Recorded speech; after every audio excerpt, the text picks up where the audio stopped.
வணக்கம், welcome to Chitra Murali's kitchen. இன்றைக்கி நாம் வந்து லெமன் அவல் எப்படி பண்ணுறதுன்னு பார்க்க போகிறோம். அதாவது ரொம்ப சிம்பிளாக ஈஸியான ஒரு டிஃபன் எப்படி பண்ணுறதுன்னு பார்க்க போகிறோம். எப்பயும் போலவே வந்து ஒரு கப்பு அவல் எடுத்து நீங்கள் வந்து ஒரு 10 நிமிஷம் ஊற வச்சு தண்ணியெல்லாம் ட்ரை பண்ணி எடுத்து வச்சுக்கோங்க. இப்போ வந்து அடுப்பில் வந்து இல்பச்சட்டி வச்சுருக்கேன். அதில் வந்து ஒரு 2 ஸ்பூன் எண்ணெய் விட்டு போகிறேன்.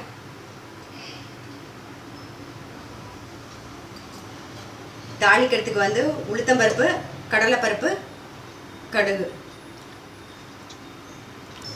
இப்போ எண்ணெய் காஞ்சிடுத்து நம்ம வந்து தாளிச்சிடலாம். கடுகு, உளுத்தம்பருப்பு, கடலைப்பருப்பு. காரத்துக்கு வந்து ஒரு பச்சை மிளகா, அப்புறம் கொஞ்சோண்டு இஞ்சி எடுத்துட்டு இருக்கேன். கருவேப்பிலை கொஞ்சம். நான் வந்து வரமிளகா ஒன்று, பச்சை மிளகா ஒன்று காரத்துக்கு போடுறேன். உங்களுக்கு வேணும்னா நீங்கள் பச்சை மிளகா மட்டுமும் சேர்த்துக்கலாம், இல்லை வரமிளகா மட்டுமும் சேர்த்துக்கலாம்.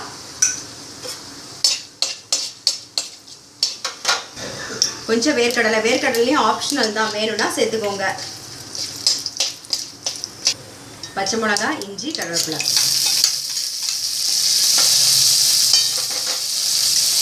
வரமிளகா,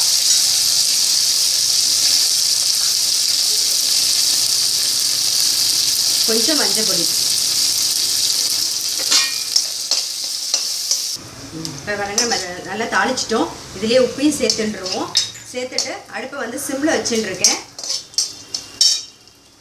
இந்த அவலை சேர்த்துட்டு அடுப்பை வந்து ஆஃப் பண்ணிவிடுவோம். ஒரு மிக்ஸ் பண்ணிவிட்டு அடுப்பை ஆஃப் பண்ணிவிடுங்க.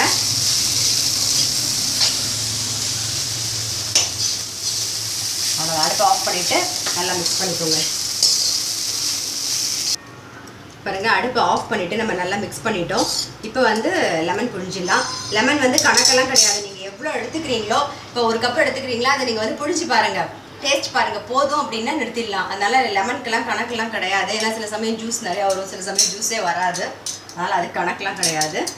நான் இப்போ ஒரு தோராயமாக ஒரு 2 லெமன் எடுத்து வச்சுட்டுருக்கேன்.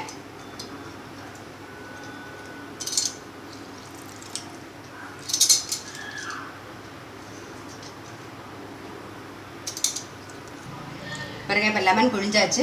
இப்போ தேங்காய் சேர்க்குறேன். தேங்காய் வந்து ஆப்ஷனல் தான், எங்களுக்கு பிடிக்கும், அதுக்காக நான் சேர்த்துக்கிறேன். இப்போ உங்களுக்கு பிடிச்சா நீங்கள் தேங்காய் சேர்த்துக்கோங்க. இப்போ நம்மளுடைய லெமன் அவல் வந்து ரெடி ஆகிடுது. நம்ம லெமன் ரைஸ் பண்ணுற மாதிரி தாங்க இது. இதில் ஒன்றும் பெரிய விஷயம் கிடையாது. சாதத்தை வெடிச்சிட்டு நீங்கள் அதுக்கப்புறமா தாளித்து அதில் கொட்டிட்டு அதுக்கப்புறமா லெமன் புழிஞ்சால் போதும். ஸோ நம்மளோட ஈஸியான சிம்பிள் டிஃபன் லெமன் அவல் ரெடி ஆகிடுது. கண்டிப்பாக உங்கள் வீட்டில் நீங்கள் ட்ரை பண்ணி பாருங்கள். நான் அடுத்த ரெசிபியோடு சொல்லிக்கிறேன்.